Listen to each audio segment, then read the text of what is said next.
Yeah, so this video is not going to be short, but I think it needs to be said. I've wanted to do this video for a very long time, and I just thought today was the right time because it is the 6th-year anniversary of my accident that profoundly changed my life for the rest of my life. So this incident took place on October 23rd, 2009 again. My cousin Bree and I had decided to go to Browns Creek Pub for dinner. So I thought, well, okay, after I meet Bree, why don't I go get some groceries?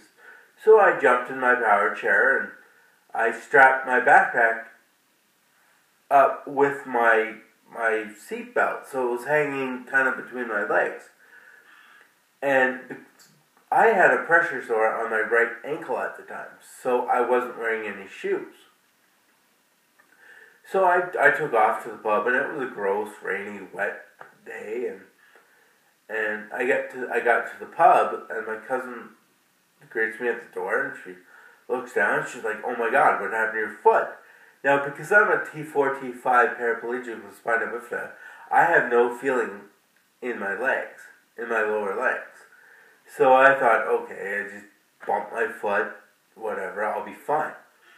So my cousin gets me into the pub and told me to look away and puts my foot up on a towel. I put my foot up on a chair. Grabbed a whole bunch of towels and put these towels on my foot. So, I look forward, I look at my foot, and there's blood starting to form on the towel. So I'm thinking, okay, this is a little bit worse than I anticipated. So I asked Bree to see my foot. And so she took the towels off my foot. I looked down, and it was then I went ghostly white, and I almost passed out. I guess what had happened is my foot had fallen off the foot pedal of my power chair, and I had dragged it across the parking lot and up a cobblestone ramp. And again, because I didn't feel it, I didn't know it had happened. And I had ground my first, second, and third toe down to literally almost nothing. So the ambulance came and whisked me off to the hospital, and it was there that they cleaned me up and bandaged my foot up and made an appointment for me to see a plastic surgeon on Monday. So my buddy Dave picked me up on Monday and drove me to the hospital, and I get into the examining room and the nurse unwraps my foot, and because I don't have very good circulation in my feet, I had developed an infection from my toes all the way up to my mid-calf. So the doctor comes in and he looks at my foot and he decides that I'm gonna stay in the hospital for a couple of days, and he's gonna amputate the first, second, and third toe. Well, this was a really big shock to me. I didn't think they were gonna have to amputate, but they did. So a couple hours later, I get whisked off to the operating room. They do the amputation. I wake up in the recovery room, and I'm feeling great. I feel so good. The toes are gone. The infection's being dealt with. I felt like I'm going to be getting stronger and whatnot. Well, it was then that I realized I had an indwelling catheter going into my bladder. Now, I thought, okay, I've had indwelling catheters before. It shouldn't be a problem. So I get to my hospital room a couple hours later, and I'm laying there, and my stomach gets really sore and really painful. So I call in the nurse, and I ask her, "Can you check my catheter, see if it's draining?" Well, it wasn't. So I thought, okay, I just told her to take it out. And now at the tip of the indwelling catheter is a balloon about that big that's blown up with saline water to keep it in the bladder from coming out, right? So the nurse took up a syringe about that big, put it in the end of the catheter and withdrew the water. Well, along with the water that came out was, I don't know how many liters of blood. 3.5 maybe? It was like, and it just went all over the bed, and it looked like a murder scene. It was then that I sat up, I got sick, and I coded, which means my heart stopped and I stopped breathing. So the next thing I remember is this nurse crouched over me doing chest compressions. So the doctor, the ICU doctor, started to introduce himself, and that's when I coded again.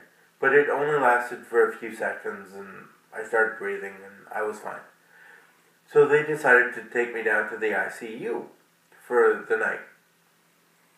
So I got whisked down to the ICU, and it was then that I had one of the most kind of profound, amazing moments of my life. My grandma, who I'd been intensely close to, had passed away that April. And I was laying there in the ICU, having another one of my episodes, or whatever you want to call it. And I looked over, and in the door, I saw this glowing white, bright light. Like, it was so bright that it should have burned out my retinas, but it didn't. And I saw my grandma step out of the light. Now, she looked better than I'd ever seen her in her life. Like, I saw her in pictures when she was in her 30s, when she stepped out of the light, she looked exactly like she did in those pictures. And she grabbed my hand, kissed the top of my hand, and said, "It'll be okay," and vanished. So I spent another 2 weeks in the hospital recovering, and I got out, and it was about 4 days later that I was in my room listening to some worship music, and I broke. I cracked. I couldn't believe that I came that close to death. And it was in the following months that I had some of the most intense kind of flashbacks. And what had happened when I had coded and stopped breathing and my heart stopped is I actually left my body, and I remember distinctly looking at the nurse from behind, and she had a white outfit on, our uniform. Now, I remember the crease in her uniform going from her back all the way down her back. I will never forget that. And I remember feeling whole and perfect, and I remember this sense of pure love and pure enjoyment, pure peace.